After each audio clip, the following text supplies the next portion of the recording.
Assalamualaikum warahmatullahi wabarakatuh dan salam sejahtera. Untuk sesi kali ini, saya akan terangkan berkenaan dengan summary daripada chapter 1 yang telah kita pelajari.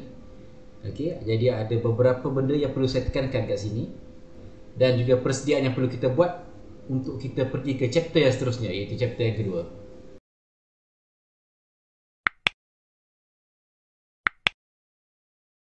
Untuk kali ini, saya akan buat sedikit revision dan juga summary berkenaan dengan apa yang telah kita pelajari. Okey, jadi kita tengok satu-satu. Saya mulakan dengan sedikit revision berkenaan dengan calculation. Okey, pada sesi yang lepas kita dah pergi berkenaan dengan calculation melibatkan chapter 1, melibatkan unit step dan juga unit impulse. Okey, jadi kita nak tengok sedikit ulang kaji ataupun revision. Untuk chapter 1, antara pengiraan yang penting adalah berkenaan dengan macam mana untuk anda modify signal tu menggunakan beberapa signal operation. Okay, antaranya adalah seperti contoh ni lah, example 1.3. Daripada signal yang diberi ni, macam mana untuk anda menjalankan operasi-operasi signal ni. Okey, contoh dia A, XN tolak 2, iaitu shifting. Ini adalah operasi untuk shifting. X2N, yang ini pula untuk scaling. X negatif N, yang ini adalah berkenaan dengan inversion. Okey, inverse. Okey, dan D, X negatif N tambah 2. Dekat sini dia ada jalankan dua operasi, iaitu shifting dan juga inverse. Dekat sini anda kena jelas macam mana untuk jalankan setiap operasi tersebut. Okey, contoh dia, ini adalah graf-graf. Macam mana untuk anda dapatkan jawapan ni. Okey, XN tolak 2, X2N, X negatif N dan juga X negatif N tambah 2.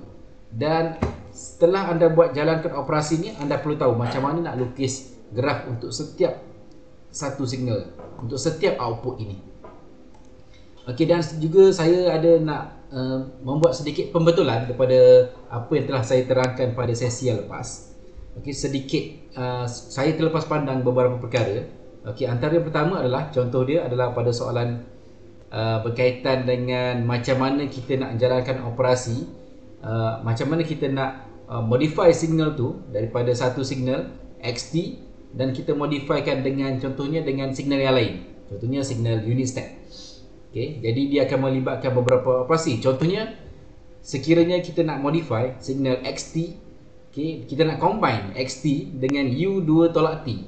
Okey, jadi kita perlu ada XT, kita kena ada juga U2 tolak T. Kita kena ada dua graf. Jadi kita pun kena tahu macam mana graf XT, macam mana pula graf U2 tolak T. Yang ini telah saya terangkan pada sesi lepas. Okey, saya nak betulkan sedikit kat sini. Bila kita nak dapatkan result dia last kali, XT U2 tolak T, dekat sini saya lupa nak tekankan berkenaan dengan label untuk paksi Y. Okay, label untuk paksi Y adalah merujuk kepada signal akhir yang kita nak modify. Pada soalan ni dikehendaki kita untuk buat XT U2 tolak T. Jadi kita pun lukislah graf XT, kita lukis graf U2 tolak T. Jadi bila kita nak combine kedua-dua graf ni, jadi nama graf ini yang terakhir adalah pada paksi Y, kita perlu label dia dengan graf output dia, iaitu graf XT U2 tolak T. Bermaksud graf terakhir ini adalah graf combination between XT and U2 tolak T. Jadi ini sedikit pembetulan yang perlu saya terangkan, sebab pada sesi sebelum ni saya cuma letakkan XT. Saya terlepas pandang berkenaan dengan benda ini. Jadi harapnya masing-masing harap tolong betulkan balik nota masing-masing, catatan masing-masing. Label paksi Y adalah signal yang terakhir, signal yang telah kita modify. Okey, sama. Okey, jadi contoh juga sama juga dengan soalan ni, XT delta T tolak 3/2. Jadi dalam kes ni kita dah ada graf XT, kita kena ada graf delta T tolak 3/2. Dan bila kita nak modify graf ni, kita nak jadikan XT delta T tolak 3/2.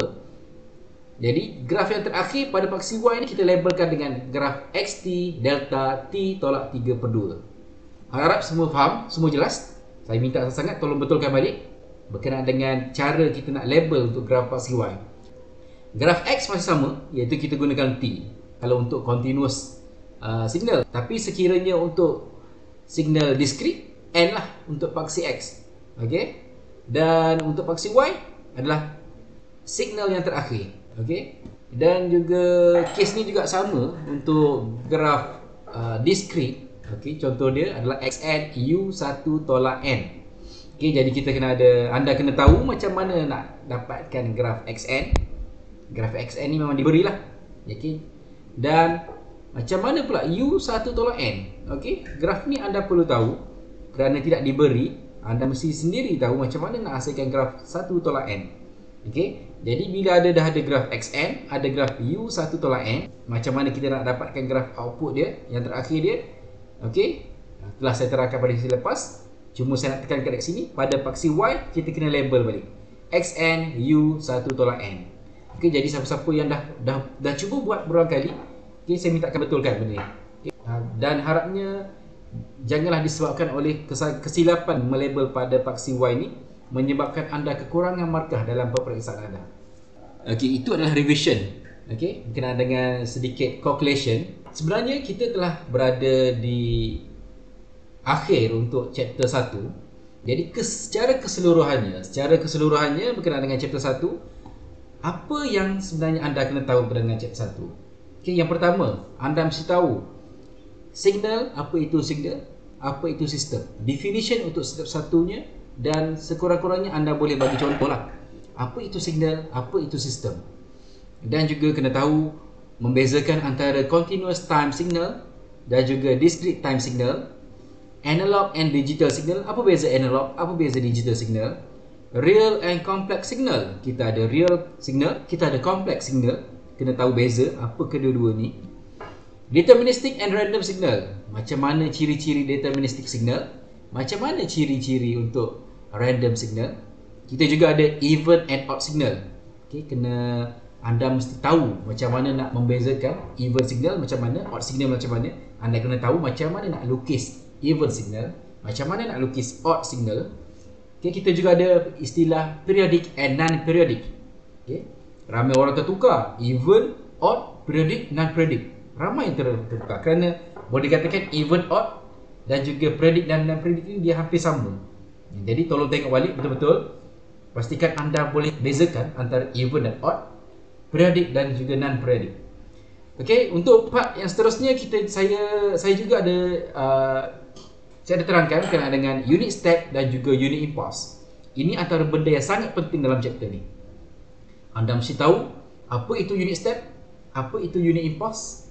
Anda juga kena tahu macam mana nak lukis unit step, macam mana nak lukis unit impulse. Anda juga kena tahu macam mana nak tulis equation untuk unit step dan juga unit impulse. Okey, dan kerana unit step dan unit impulse ni banyak kita akan pakai untuk chapter 1, tambah-tambah untuk bahagian calculation.